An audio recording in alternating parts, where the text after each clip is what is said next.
नमस्कार। आज हम एक ऐसे दस्तावेज की गहराई में उतर रहे हैं जो आजकल काफी चर्चा में है। हाँ। ये है ग्रो के आईपीओ से जुड़ा updated draft red herring prospectus, मतलब UDRHP। बिल्कुल। ये दस्तावेज है तो काफी बड़ा और तकनीकी, तो हमारा लक्ष्य है कि इसमें से जो सबसे जरूरी बातें हैं उन्हें निकालें और आसानी से समझें। एकदम सही।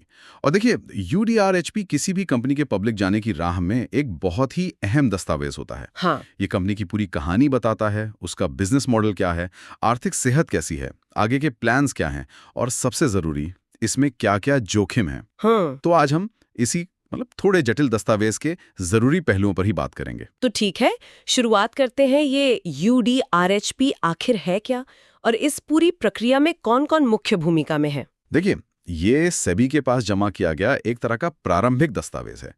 कंपनी इसके जरिए बताती है कि वो आईपीओ लाना चाहती है। अच्छा। इसमें सब कुछ होता है। कंपनी कैसे चलती है, कौन मैनेजमेंट में है, बिजनेस प्लान्स क्या हैं, खतरे क्या हो सकते हैं और सारे वित्तीय आंकड़े।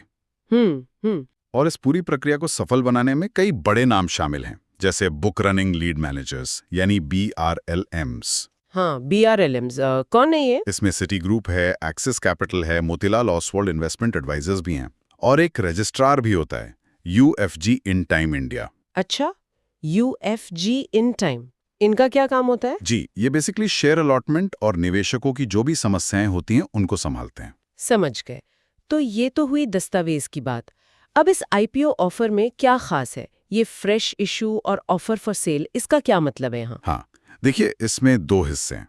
पहला है फ्रेश इशू, जो करीब 10,600 मिलियन तक का है। 10,600 मिलियन? जी, इसका मतलब है कि कंपनी नए शेयर जारी करेगी और पैसा सीधा कंपनी के पास जाएगा। ओके। दूसरा हिस्सा है ऑफर फॉर सेल, जिसे OFS कहते हैं। इसमें जो मौजूदा शेयरधारक हैं वो अपने हिस्से के करीब 57.42 करोड़ शेयर बेच रहे हैं। अच्छा, ये मौजूदा शेयरधारक कौन है? प्रमोटर्स? हाँ, इसमें कंपनी के संस्थापक मतलब प्रोमोटर्स, ललित केशरे, हर्ष जैन, नीरज सिंह, ईशान बंसल, ये सब शामिल हैं। और कुछ शुरुआती निवेशक भी। OFS वाला पैसा जो है वो कंपनी को नहीं मिलता, वो सीधे शेयर बेचने वाले शेयरधारकों के पास जाता है।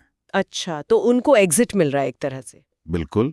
और हर शेयर की फेस वैल्यू 2 रुपए रखी गई है। यानी फ्रेश इशू से कंपनी को पैसा मिलेगा आगे बढ़ने के लिए, और OFS से पुराने निवेशकों को अपना निवेश निकालने का मौका मिलेगा। ठीक है, अब जरा ग्रो के बिजनेस पर आते हैं। ये कंपनी करती क्या है संक्षिप्त में? ग्रो, आप कह सकते हैं, एक टेक्नोलॉजी पर आधारित निवेश प्लेटफॉर्म है।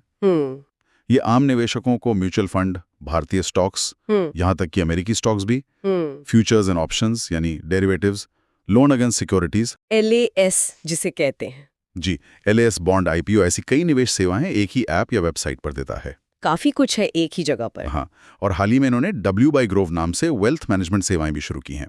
अच्छा, W by ग्रोव। जी, कंपनी की 3 मुख्य सब्सिडियरीज हैं जो अलग अलग काम संभालती हैं। ग्रो इन्वेस्टेक स्टॉक ब्रोकिंग के लिए है, ग्रो क्रेडिट्स ऑफ टेक्नोलॉजी एक NBFC है जो लोन देती है, और ग्रो एसेट मैनेजमेंट इनका AMC बिजनेस है, मतलब म्यूचुअल फंड वाला। ओके, और प्रोमोटर्स की हिस्सेदारी कितनी है आईपीओ से पहले? IPO से पहले प्रोमोटर्स की कुल हिस्सेदारी करीब 26.64% है, फुल्ली डाइल्यूटेड बेसिस पर। ठीक है, काफी फैला हुआ बिजनेस मॉडल लगता है। अब बात करते हैं पैसों की। कंपनी की वित्तीय सेहत कैसी है, और इस दस्तावेज में किन जोखिमों पर जोर दिया गया है? वित्तीय प्रदर्शन देखें तो जैसा मैंने कहा, तस्वीर थोड़ी मिली-जुली है। वित्त वर्ष 2023 और जो अभी पिछला गया वित्त वर्ष 2025, उसमें कंपनी मुनाफे में रही। ओके। लेकिन वित्त वर्ष 2024 में घाटा हुआ था। घाटा क्यों? दस्तावेज बताता है कि इसका मुख्य कारण ग्रोइंग का जो विलय हुआ, उससे जुड़ा एक बड़ा टैक्स का भुगतान था, और कुछ कर्मचारियों को दिए गए प्रोत्साहन, मतलब ESOP जैसे एकमुश्त खर्चे थे।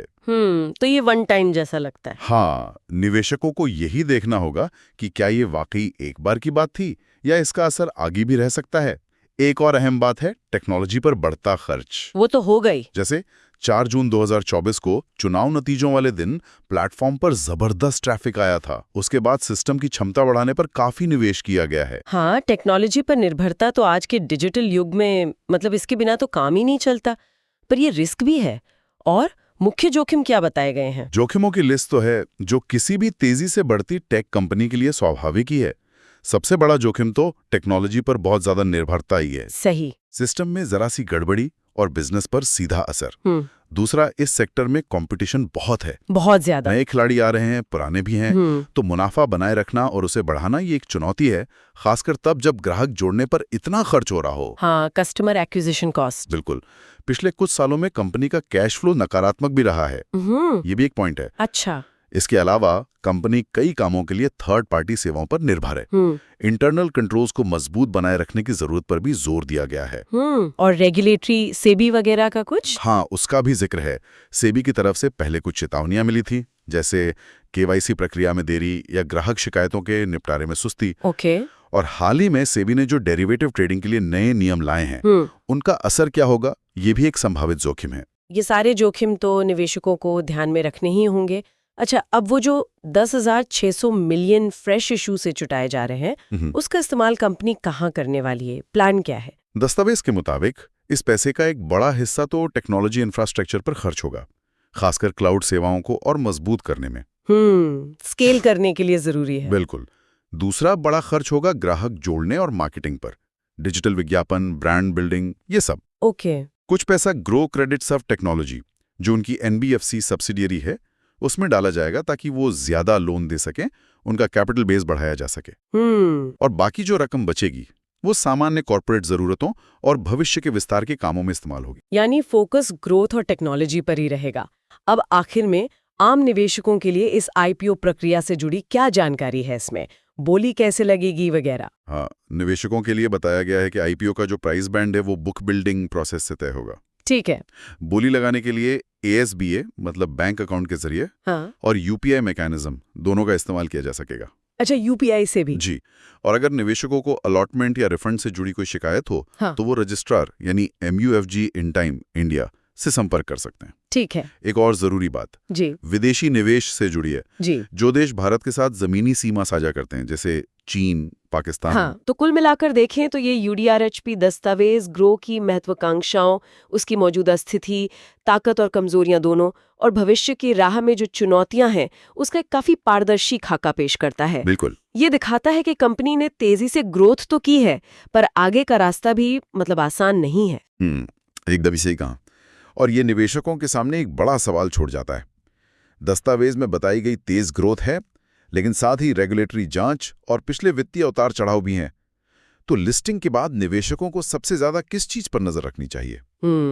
सोचने वाली बात है। क्या वो कंपनी की टेक्नोलॉजी पर बढ़ती निर्भरता और उस पर होने वाला खर्च होगा, या लगातार मुनाफा कमाने की क्षमता होगी, या फिर रेगुलेटरी माहौल और नियमों का पालन करने की उसकी काबिलियत? ये देखने वाली बात होगी।